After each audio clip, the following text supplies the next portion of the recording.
अब जो बो जाएंगे, अब इसमें कुछ बोएंगे तो आगे मिलेगा। आप देखते हो एक आदमी का कोठी लगी बनी हुई है और दो दो कार खड़ी, तो न्यों कहेंगे भाई घने बढ़िया कर्म कर रहा है। और एक आदमी की दोनों टांग कट रही और ऊपर ते सर फूट जा पड़कर, न्यों कहें भाई तो घने खोटे। और आप क्या आकर स्वयं क्या बेमा तो घने माड़े कर्मा का प्राणी कि तो घने खोटे कर्म बने मेरे से। अब वो समय कब आओगा जब वो खोटे बढ़िया बड़े थे?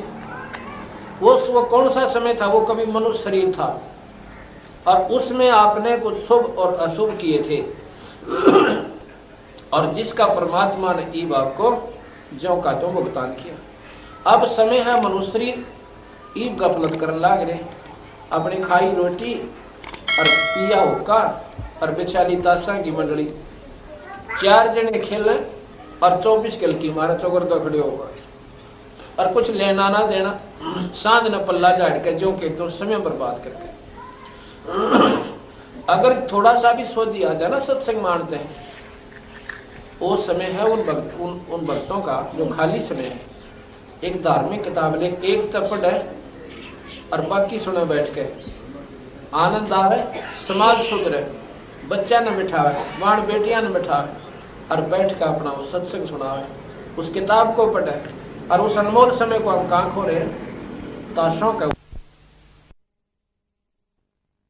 कम से कम आपने जहां वोट देनी है दीजिए, अपना फैसला करके, बस इतना ही काम है, आज्ञा नहीं इसे पालना, बाकी अपना परमात्मा के नाम पर लगे रहिए।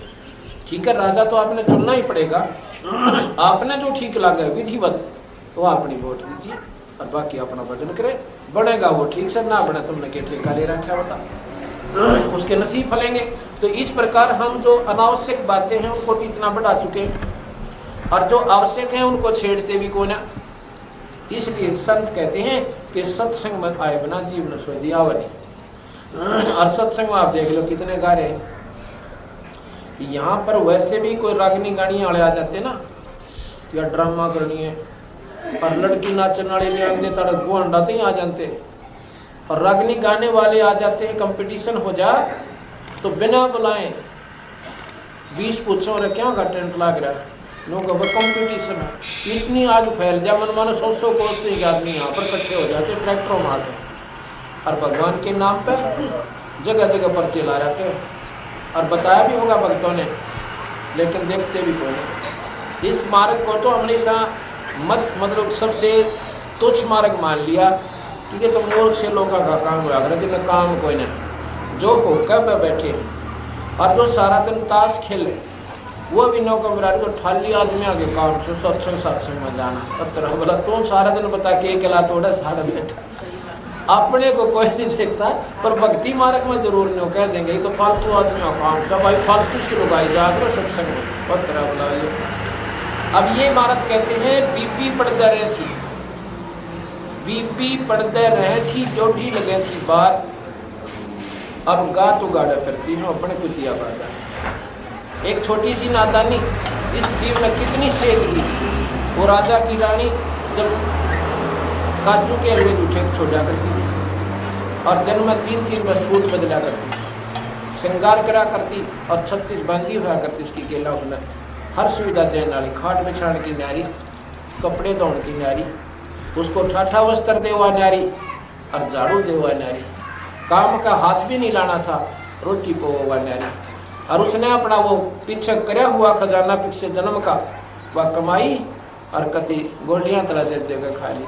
आगे बोई को ना, आगे ना बोने से उसको क्या बन गया, अर्थात सत्संग की कमी रही।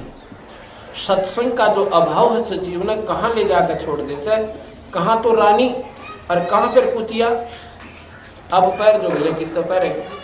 अब ये बातें समझ में आओगी जब भक्ति में रुचि बने इस जीव की। और ये सुनेंगी बहन और बेटी सत्संग में, अगर ताला का भीतर रहेंगी तो क्यों कर सुनेंगी बता। बीबी पर्दा रह थी और डोडी लगे थी बार, जब गा तो गाड़ा फिरती है बण कुतिया बाजार। अब परमात्मा ने वो सारी सुविधा छीन ली और इतना नाराज हो गया उस अज्ञान आत्मा से कि मनुष्य जन्म पाकर इतने सुख में और परमात्मा याद नहीं किया। अब वह कुतिया बना दी। आप शरीर से नगन और रोटी की चिंता। कहते हैं गरीबदास जी महाराज कह रहे हैं कि वो पर्दे की सुंदरी